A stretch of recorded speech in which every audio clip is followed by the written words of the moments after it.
Hello and welcome to another episode of Her Entrepreneurial Rise, the podcast where we amplify the stories of women and gender-expansive leaders using entrepreneurship as a force for social change.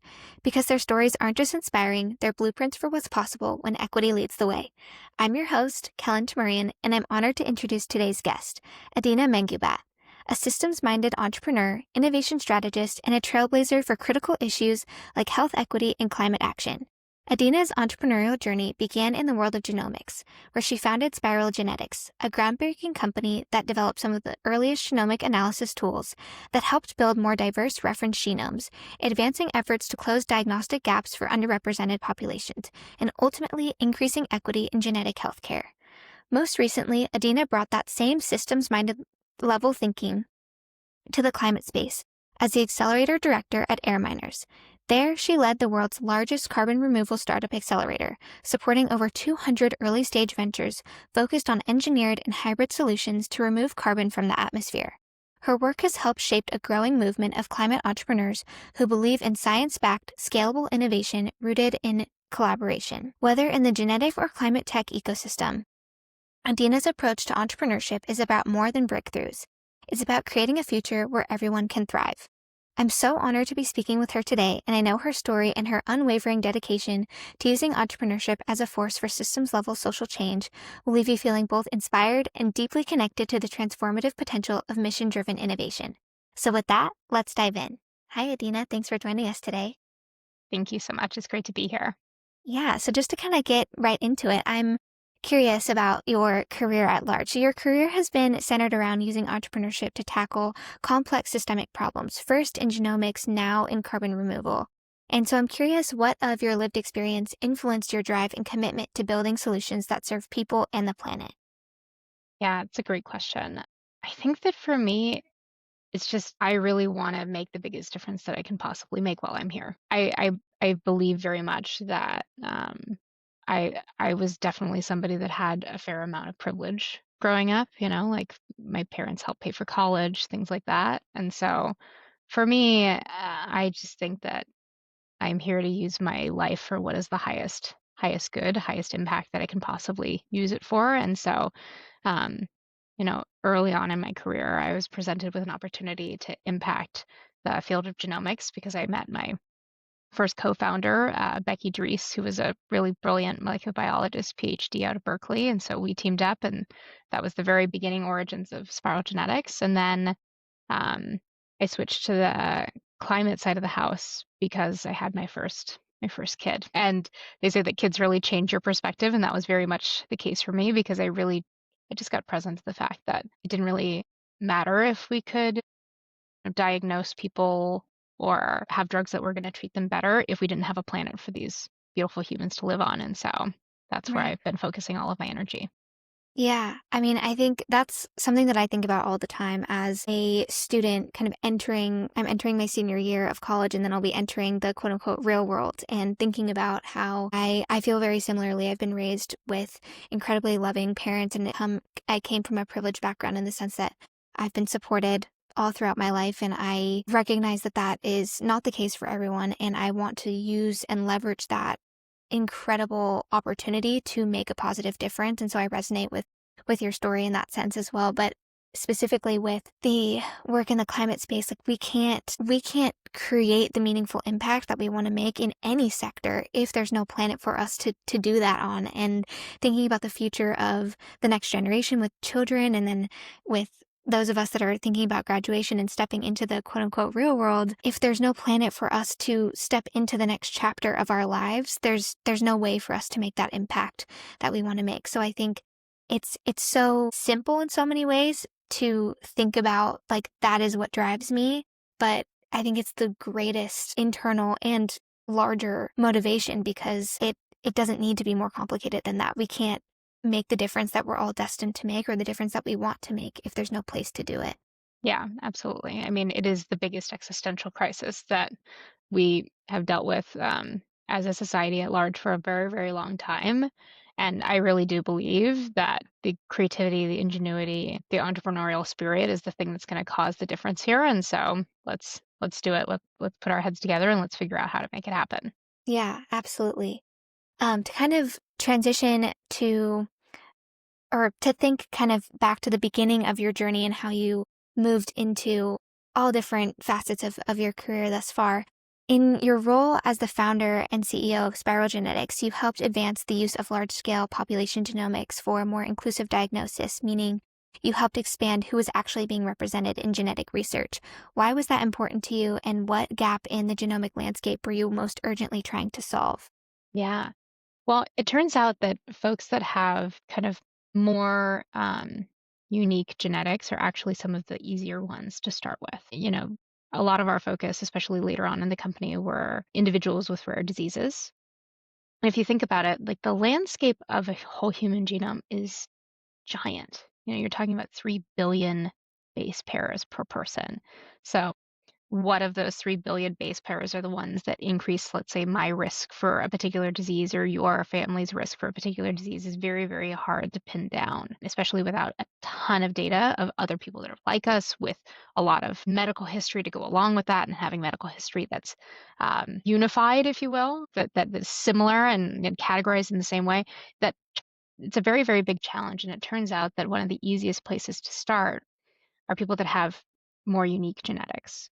So individuals with rare diseases can help us start to pick out like the needle in the haystack because those needles are just so much more unique. And it's easier to do medical records that are more unified if you're doing that for a smaller population. So that was part of the reason, is that if we can start to understand folks that have more unique genetics, then you can start to build out the tooling to be able to understand folks that have things that are more similar. And so that was part of the reason why we started there.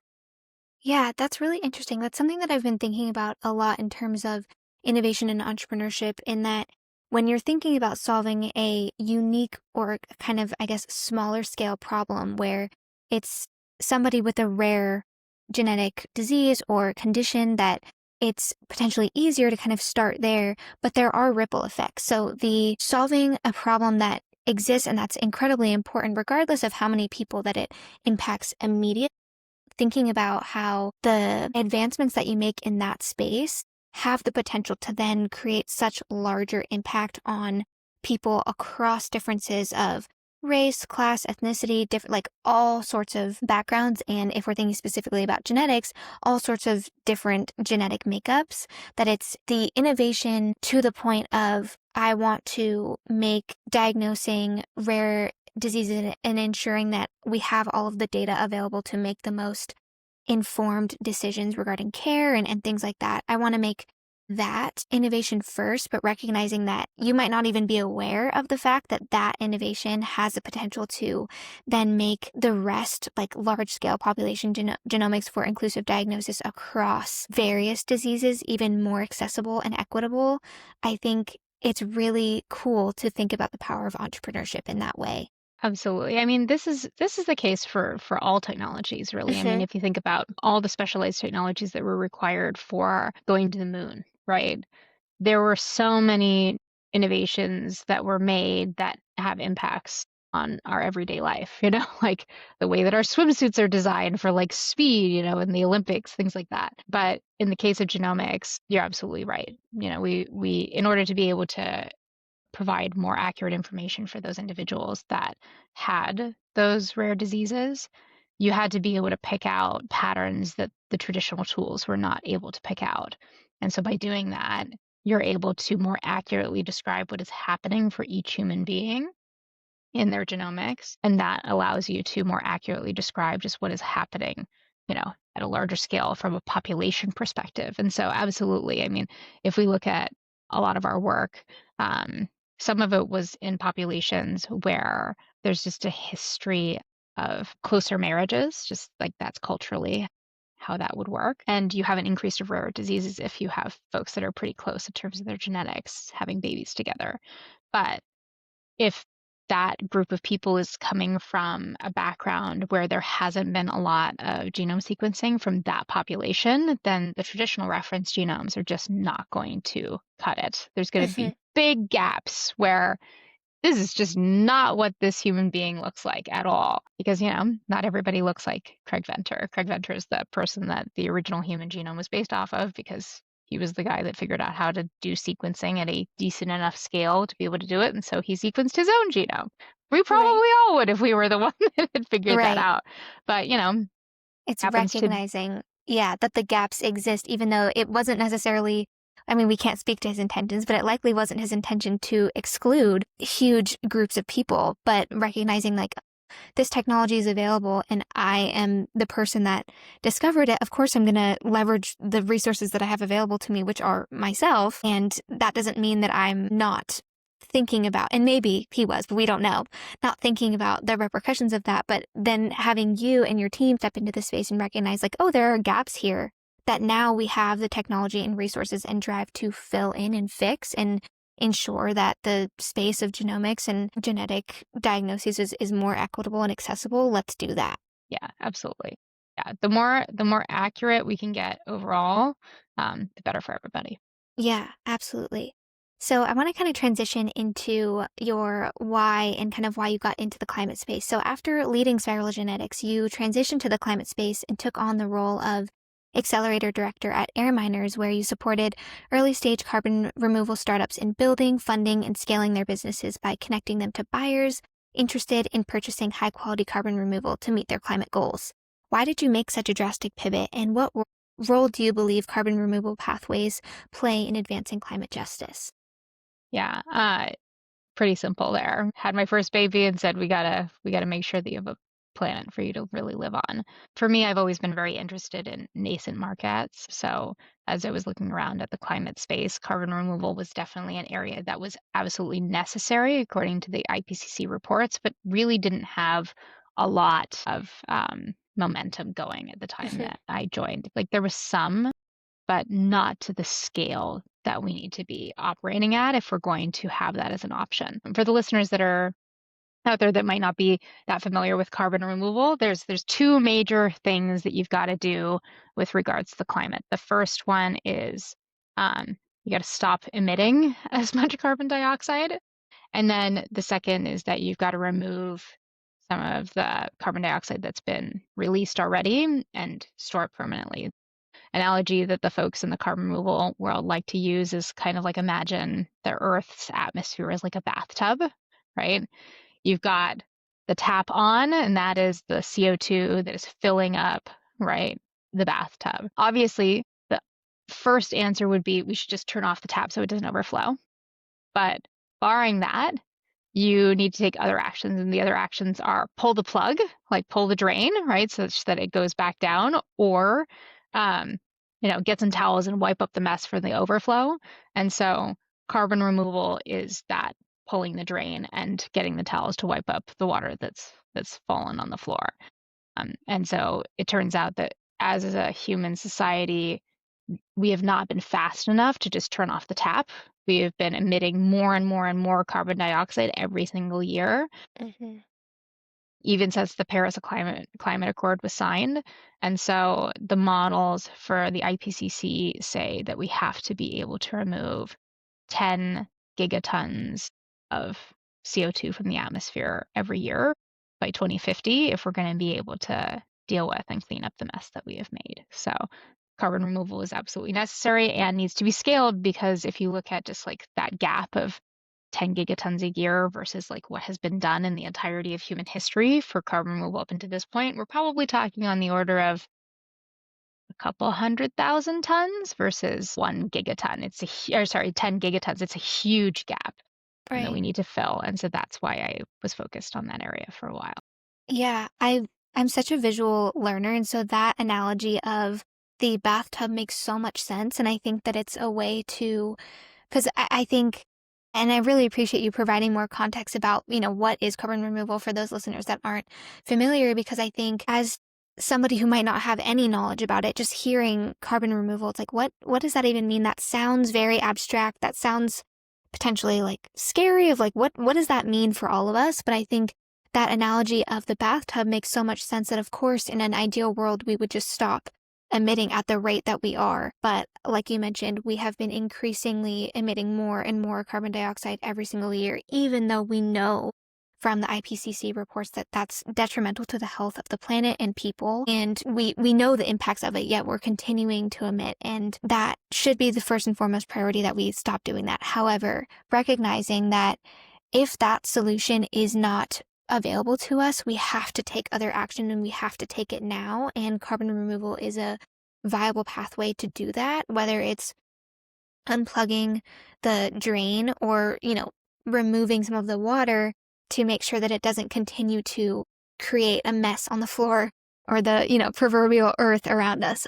Yeah, And absolutely. yeah, and so I think that's such a valuable way to think about it, in a simple way to be like, that makes so much sense. And of course, then carbon removal is absolutely a necessary piece of the puzzle in the overall fight for climate justice and attempt to kind of slow the impacts and peril of climate change. Like, of course, this is something that needs to be scaled. And it makes so much sense that why for you, if your main drive was to ensure that we all have a planet to continue to live on, that would be the space that you stepped into.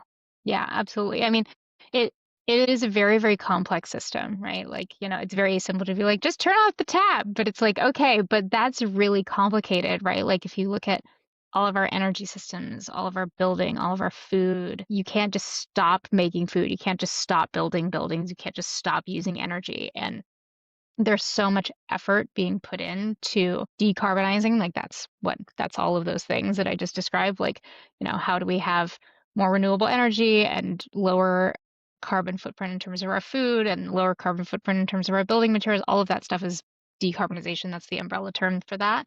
There's a lot of effort being put into that, but it's very complicated because you're having to completely re-engineer systems that have been operating that way for many, many, many years, and finding a new way to do it and requires a ton of innovation. Carbon removal is definitely one of the ways to help buy time to allow those innovations to really take effect. So that's part of the reason why it's an important component of the solution. Yeah. Yeah. I think it's really important to think about that carbon removal in and of itself is an incredible innovation that is meaningful, that's making meaningful change. And I appreciate that you are providing the perspective, because I hadn't thought about it in this way before, that it's not the be all end all, that it's kind of a way for us to buy time to then devise additional and potentially more innovative and more impactful solutions to work with this incredibly complex system that you were referencing. That how do we create the most impactful and hopefully the fastest way to mitigate the damage and harms that have already been created, and how can we accelerate the growth of carbon removal to buy ourselves as much time as possible, Yeah. so that we can then, stop the unfortunate growth of the problem. So I think that's Yeah. a really interesting perspective as well. Yeah, absolutely. I mean, it's definitely to buy time, but there's also there's going to be industries that are just going to be really, really hard to decarbonize, right? Right. Like, not saying that it can't be done, but like if you just think about like steel manufacturing, Hmm. you have to get to such high heat, and that kind of high heat is going to cause emissions, probably, unless we kind of come up with a new innovative way of doing that level of like industrial heat. So, it's not like we're going to stop needing steel. So there are going to be certain industries that are very, very hard to abate. That's what they're called, hard to abate emissions. And so carbon removal also helps compensate for those, such that we can actually get to a net zero planet where we're not emitting any more than we're taking out. Yeah, yeah. I think recognizing that, like we said earlier, in a perfect world, emissions would just stop, full stop. But that's not necessarily possible, because there are so many industries that do depend on steel or other hard to abate industries that emit large amounts of CO2. Those industries are necessary to the functioning of various different things that potentially are closing other equity gaps. Like if we're thinking about like the health space, there may be some machinery that is used in, cancer research or in surgery that is essential to keeping people alive and ensuring that we can, you know, close various gaps in rare diseases and things like that depend on potentially industries that emit a large amounts of CO2. So it's recognizing that we have to balance where we can and acknowledge that it's not necessarily going to be perfect and easy in terms of developing a solution, but we have to take action where we can, and carbon removal is an incredible pathway to be able to do that. So Absolutely. yeah. So as we've kind of covered, your entrepreneurial journey is incredibly unique, not just because of the industries you've worked in, but because you have led in two different ways. First, as the founder and CEO of your own company, Spiral Genetics, and then as a guiding force for other founders through your work at AirMiners. So I want to kind of get into the how behind both of your experiences of entrepreneurial leadership. I'm curious about how you built Spiral Genetics from the ground up and how the lessons you learned there regarding navigating the funding space and leveraging a support network translated to how you went about supporting early stage climate startups. So let's kind of go back to the early days of Spiral Genetics. And I'm kind of curious to start with how you secured early funding or resources to start your venture. What did that process look like for you? It was messy, honestly, Yeah. because, it was 2009. The economy was like not great. And I have a psychology degree as a background, right? So there was definitely a certain amount of like, what the heck is somebody doing with a psychology degree starting a bioinformatics company? That doesn't totally make sense. Right? But also, I'd never raised money before. So in the beginning, I didn't know what I was doing, frankly. And I mean, I think that's how it is for most of us. If you haven't done it before, you just don't know what you're doing. So it involved a lot of conversations with other entrepreneurs or other advisors to really understand what that process was like, and a lot of perseverance and resilience and being okay or resilient in the face of no. I tell founders that, to raise any round of funding, whether it's $500,000 or $1 million or $2 million or $20 million, the number of conversations you're going to be looking at is huge. On the order of 100 or something reach outs, not necessarily leading to all conversations, but you should have at least a list of 100 and something people that you're reaching out to for investment. Out of that 100 and something people, you're going to have a handful that say yes to you, but you only need that handful to say yes. But the rest are going to be no responses or no's. And so I would say, that was a really, really big learning early on, was just that it is going to be a numbers game, and to not take that stuff personally, because I certainly did in the beginning. And honestly, that's a big like learning that translates into how I coach startups now, or how I have coached startups, is that you've got to be prepared for it. It's not personal. It's really just a question of like, is it a match between what it is that they care about and what it is that you do? And if they're a match, then okay, game on. But if it's not a match, it's not about you. It's just a mismatch in belief systems. Yeah, I really love that perspective. I think something that I try and think about a lot when I'm in a position where I might be rejected if I'm, applying for a job, or if I am even just like sharing an idea in class that somebody else might not agree with. That's like a tiny form of rejection, but it's still there. Something that I try and remind myself of is that rejection is a form of redirection. And if somebody says no, it doesn't necessarily mean that it's a no always. It could mean that it's a no for now with that particular person, or it's just a no with that particular person. And like you said, it's not personal. It's likely just a mismatch in certain things, and, or, for circumstantial reasons, it doesn't really matter. But it can also be an opportunity for you to reflect on, okay, what elements of my pitch maybe didn't land with that person and why, and how can I kind of redirect my focus to better ensure that with the next person that I talk to. Because I think also pointing out that it is a numbers game. Like, the more people that you're able to get in front of, the better, even though that's likely very taxing. I've never done it, but I can imagine that it's super exhausting.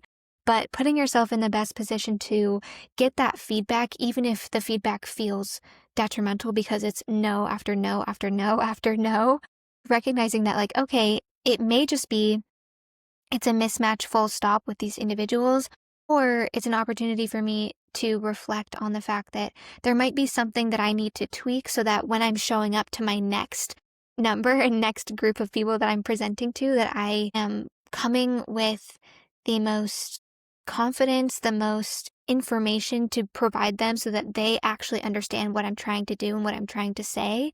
And they can recognize, like, with my lived experience and my skills and my, monetary resources, this is how I could help this individual. So I think all of that insight that you provide in terms of what you learned from your own experience, and then translating that to how you speak with carbon removal startups now, recognizing that, like, it's not personal. I think that's like the biggest takeaway, because of course it could feel that way if this is something that you've been working on for years. It's your baby. Like, of course you Of care so deeply course. about it. Yeah, exactly. Exactly. And you're totally right about, the feedback being really valuable. Some of the feedback is really useful, some of it's frankly not. And so, you just got to take all of that feedback with, like, the appropriate seasoning of salt required. Yeah. But I mean, in the beginning, when you're trying to communicate something, especially something complex, most of us are not very good at it because we're just very wrapped up in our own world. And over time, hopefully, what happens is that we become more and more related to what the investor's world looks like. How do they think about it? What do they care about? What information do they need to make a decision? Because oftentimes, one of the biggest pitfalls for entrepreneurs is that, especially technical folks or like folks that like to get into the weeds, is that we think that they need to know so much more about what it is that we're doing to feel comfortable with an investment, but that is not necessarily the case. Mm. Everybody's risk tolerance is wildly different. I've had experiences where I was talking to an investor, like, and it was some special circumstances because it was coming off of like Y Combinator, right? And so you've been like already like blessed to a certain extent with the Y Combinator brand. But I had wild conversations where I had multiple 15, 20-minute long phone calls and people made 25, 50 million, $50,000 investment decisions off of those 15 to 20-minute phone calls. And for me, I'm like, you can possibly make a decision in 15 minutes to Right. invest 20 or $50,000. That doesn't make sense to me in my world, but in their world, they had the information that they needed. They felt comfortable. And my job is to give them the information that they need to make a decision, not to give them the information that I think that they should have in order to make a decision. Yeah, totally. And I think that that kind of speaks to the power of the numbers game as well, as that you're learning more and more about with, like you said, like everybody's risk tolerance is different. So how do I kind of finagle and massage my pitch so that I'm giving as much information as I feel comfortable with, knowing that like I need to tell them, like I need to provide the context that I feel like speaks to the impact that my venture is designed to make. Like, I want people to understand why this is so important to me, but not necessarily overwhelming them with all of the minutia, all of the details that somebody who's super detail oriented might want all of that. But they can ask those follow-up questions. You don't have to necessarily like give everything from the jump. Like you can offer space for them to kind of come in and be like, I'm curious about that. Can you tell me more? Yeah. So I think it's like I think that that speaks to the idea that it doesn't necessarily have to be perfect. You just have to start and you have to be willing to put yourself out there and learn as you go and be open to making those contextual kind of informed decisions of how do I want to kind of alter my pitch here to speak to this particular person because their risk tolerance is different than my last person that I talked to. Yeah, absolutely. The more that you can be in the other person's world, the better it typically goes. But Yeah. that's tricky for all of us because, we're worried about our baby. But it's definitely a skill that can be learned. And the entrepreneurs that are able to put themselves in the world of the investor and be really interested about what's happening for their counterparty are the ones that are typically more successful. Yeah, that makes a lot of sense. So to kind of, I guess, build on that and how you kind of leverage support to help kind of elevate the start of spiral genetics and then kind of moving into the supporting role with your work at AirMiners. I'm curious about how you went about building a team or support network to bring your vision at spiral genetics to life and how you spoke about the problem and your vision to get others to believe in it and want to be a part of the solution you were creating. So I guess that kind of goes back to what we were talking about in terms of getting people to invest as well. But how do you speak about the problem that you're so passionate about in a way to get others to believe in it? And then how do you provide advice to others about how they should speak about the problem that they're passionate about? Yeah. I mean, a lot of it is matching, right? Anybody that gets coaching from me will typically get a lot of like analogies between how much this is like dating, Mm. frankly, because you got to kind of like date a bunch of folks. You're dating a bunch of investors to see if they're a match, and you're also kind of dating a bunch of team members to see if they're like, your co-founder match. Because frankly, you're gonna spend more time with these than people oftentimes than you will with your significant others. So, and it really is an alignment of values in the same way that you have an alignment of values and like long-term goals that you would in dating. You want to search for that same kind of thing with team.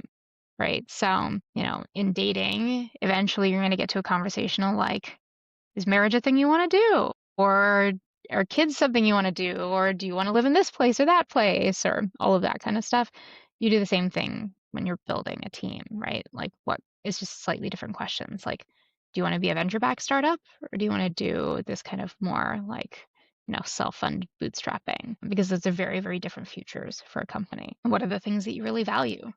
Um, how much do you want to be focused on innovation or transparency? Like some leaders really want to be extremely transparent. Some leaders don't want that because they have concerns for, you know, preservation of their secret sauce, etc. Like different people trust at levels that are different. And so finding a group that really matches what it is that is important to you is the critical piece. And so for me, finding Becky and I kind of hit it off right away, right? That was just kind of, some sheer dumb luck, being in the same entrepreneurial class. But finding our third co-founder, Jeremy Brustel, was complicated. I think we went through 6 potential CTOs to find him. And the way that we found him was like the most unlikely location. Like, I would talk to everybody about what it is that I was doing and what I was looking for. And so the way that I ended up finding Jeremy was I was at a Japanese tea ceremony holiday party, as one is sometimes. And I was talking to one of my Japanese tea ceremony buddies about like the fact that I was starting this company and that we needed like a really brilliant like computer scientist that understood biology. And this person was like, I know just the person for you. And that's how ultimately I met Jeremy. And in a similar way to like meeting the one, if you will, like I felt like that was very similar for meeting like the right co-founder. It was obvious that this was the person. He cared about the same kinds of things. He wanted to build a venture-backed company. He wanted it to be highly impactful. He wanted to do something that was like really innovative and science forward and frankly risky, like because we didn't want to play small. We wanted to do something that was really, really big and impactful and innovative. And he was totally down for that. He just happens to be that type. There are different types of people and they're all wired differently. And Jeremy was wired similarly enough to me and Becky that we were like, okay, you're our person. And so that was obvious as a hire. But, as you build out the team, what you're looking for changes a little bit, right? There's a difference between looking for a co-founder versus looking for an employee. Co-founders, you need like a true ride or die kind of like match. For employees, I looked for as close to ride or die folks as you could get, but there is a difference between being a co-founder and being an entrepreneur. There's an ownership difference in terms of like how you relate to it. But hiring for risk tolerance was absolutely necessary for us, and I think it's one of the best decisions that we made. Was how we interviewed people, how we assessed risk tolerance, because early stage startups are highly volatile. 9 out of 10 fail. And for the 1 out of 10 that didn't fail, they got really, really, really close to failing multiple times. And you have to have people that are okay with that like level of like skirting on the razor's edge for, an extended period of time. So that's what it looked like. And in terms of advice, a lot of the advice is kind of what I just shared is you got to be looking for the values match. You got to ask questions for that. And I really encourage people to hire people that are really risk tolerant early on, because when your startup is going through the inevitable dips that it's going to go through, you need people that have the emotional resilience to deal with the ups and downs. I had my hands full with other stuff, like trying to make sure we closed funding on time. I did not have a lot of space for dealing with people freaking out about things because we were getting close to running out of money. Like, I need them to be able to be okay with the fact that we're getting really, really close to running out of money and be able to ride with it and manage their own emotional resilience as part of that. Yeah. Yeah. I mean, you said so much there that I found so insightful and valuable. I think the first thing that I kind of wanted to touch on was that you saying earlier that you spoke to everybody about what you were doing. And it was kind of like a, happenstance. You were at this Japanese tea ceremony party and you were introduced to someone who was like, based on what you have shared with me about what you're doing, this is the guy that you should bring onto your team because the values are aligned in X, Y, and Z ways. I think being willing to speak openly and honestly to everyone about what you're doing is such a powerful and important thing to be able to do and to intentionally practice, because I think sometimes it can feel scary to, I guess, admit to this big thing that you're working on, because what if it doesn't work? What if people think it's stupid? What if X, Y, and Z? But by not doing that, you maybe never would have met this person and never would have been able to develop the company and make the impact that you ended up making. So even though it might feel scary and you might run into people that just don't understand and that it's not a match, but that's part of the process, that you're putting yourself out there to see if those values align, to see if it's a match. And so I really admire that and am inspired by that, because it is very scary to put yourself out there in that way. I can imagine that it can feel that way even to a more intense degree when it's like this new genuine idea that, what if, I think this is something that I have spoken to a lot of people about kind of in the entrepreneurial space as well, of this sense of scarcity of, if I admit to what I'm doing, is somebody going to steal the idea? Is somebody going to, No. and I know exactly. I feel like there's room for everyone. And talking about, It's also just a lot of work. yeah, Most people are like, oh, somebody's going to steal my idea. Maybe, but do you have any idea how much work it is to start a company? Like, most people are not built that way. Most people have no interest in that level of intensity and totally. volatility and risk. So I think that is an often overstated concern. Totally. Yeah. And I think that it's important to just like name that, because that can hold people back from sharing. But that, like I've mentioned before, and like you've already spoken to, that sharing is so important to building a team where you can identify, like, are you risk tolerant? Because that is also super important. As you mentioned, like if I don't share about all of my ideas and my larger vision for what I want, which inherently involves a lot of risk, if I can't communicate that to you, I can't assess whether or not you're risk tolerant. And then I won't know if we have the capacity to work together in a way that will allow us to scale this idea to its greatest potential. And I think also to what you were speaking about in terms of emotional regulation skills, I think that's something that is not often talked about enough, I think, in the entrepreneurial space, but also just in school, in life in Life general, that if you're not able to, and it's hard, it's like a daily practice is for me so and hard. for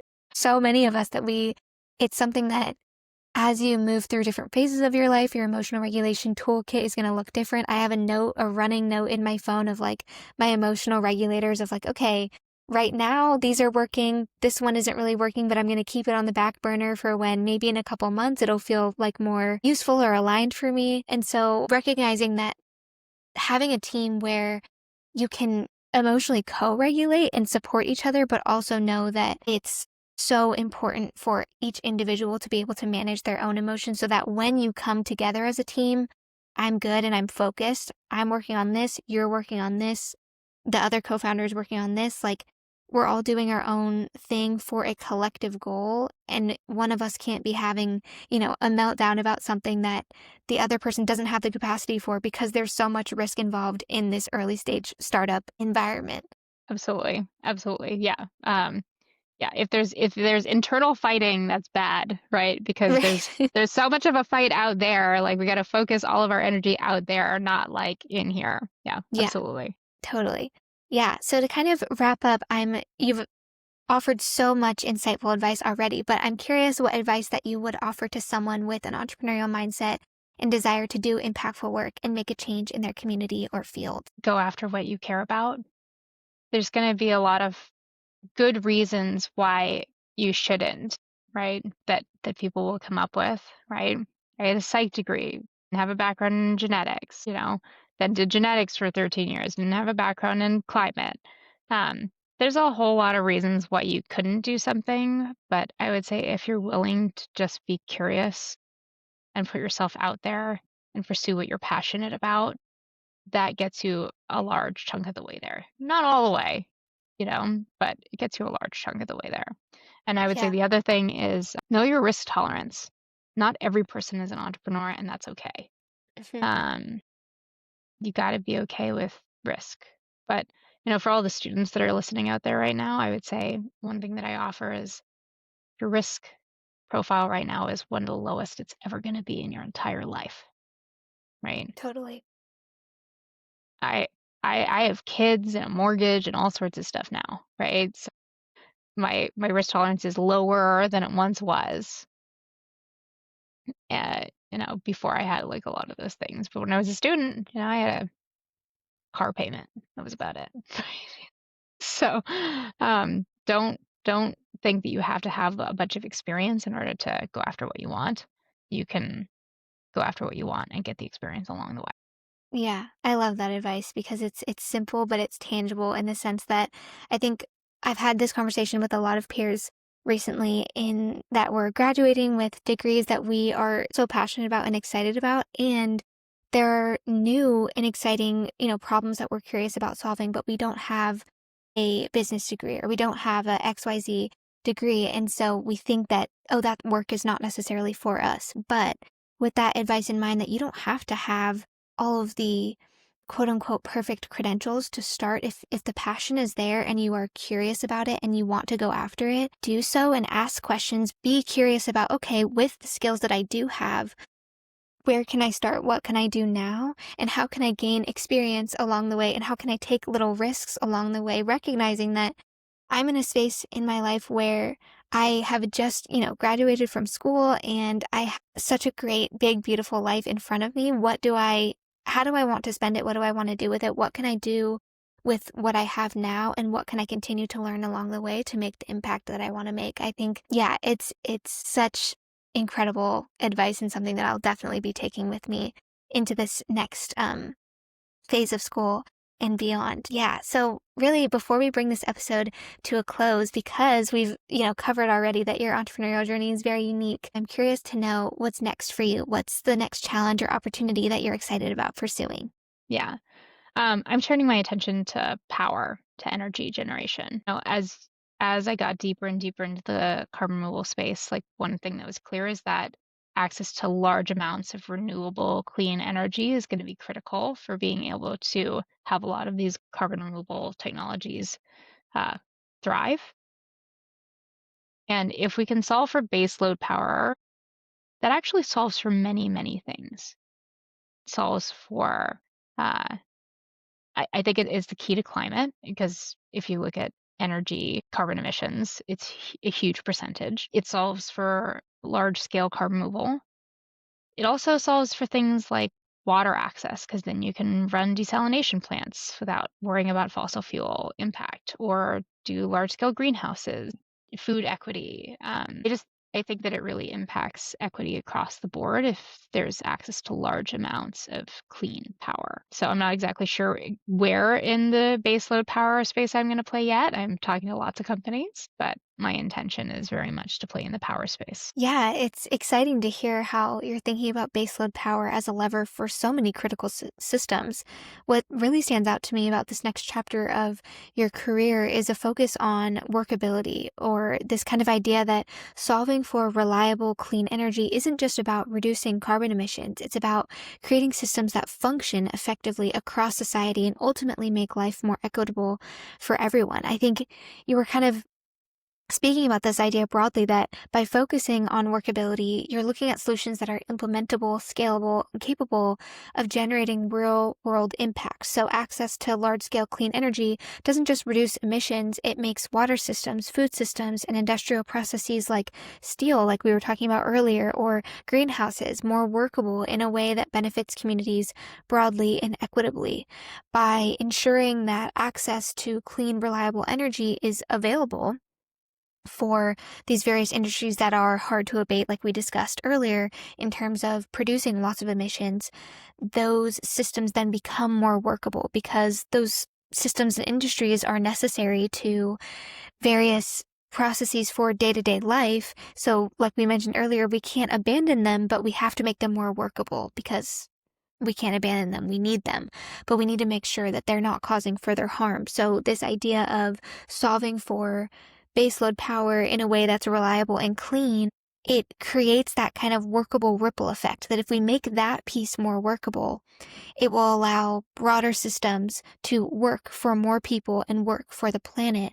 And equity naturally follows that. I'm really excited about how your approach demonstrates that equity and climate change can be advanced through operational effectiveness, that when we design solutions to be workable for everyone and everything, equity naturally follows. So it's not just that it's the right thing to do to solve for reliable, clean energy, but it is the workable thing to do. That if we do this, all of these other systems, like you were mentioning with water desalination plants and equitable food systems that are essential to creating a more just future, those systems rely on the workability of baseload power. Absolutely. Yeah. Workability is very much the focus for sure. Yeah. Yeah. Yeah. I Awesome. love that. Well, thank you so much for coming on today. It was such a joy to talk to you and to learn from you. And I know that our listeners will benefit so much from hearing your story and all of your insights. I can't wait to see what you do in the baseload power space. I'll definitely be keeping up on what you do next. And yes, just thank you so much for coming on. Thank you so much for having me. Thank you for joining me for this episode of the Her Entrepreneurial Rise podcast. The Her Entrepreneurial Rise podcast was founded, hosted, and produced by me, Kelen, president of the We Lead Student Board, with support from the Burke Center for Entrepreneurship in the Foster School of Business at the University of Washington. I'm so grateful to have you along for these conversations, amplifying the stories of impact-minded women and gender-expansive innovators whose ventures and life's work shine a bright light on the radical possibility of entrepreneurship as an engine for positive social impact. If you'd like to learn more about the entrepreneur or leader featured in this episode, their journey, business, and mission, be sure to check out their website and social media platforms, all linked in the show notes. There you'll also find a list of the statistics, articles, and resources mentioned in this conversation for your further research and exploration. To stay connected with the Her Entrepreneurial Rise podcast and the Women's Entrepreneurial Leadership Program at the Burke Center for Entrepreneurship at the University of Washington, follow us on social media and visit our website, both linked below. And if you enjoyed today's episode, please rate, review, and share the podcast with a friend, classmate, or fellow believer in the power of entrepreneurship to spark positive change. Your support truly means the world and is the best way to help grow the show. I'm so happy you're here and part of the Her Entrepreneurial Rise community. Thanks again for listening, and I'll see you next time.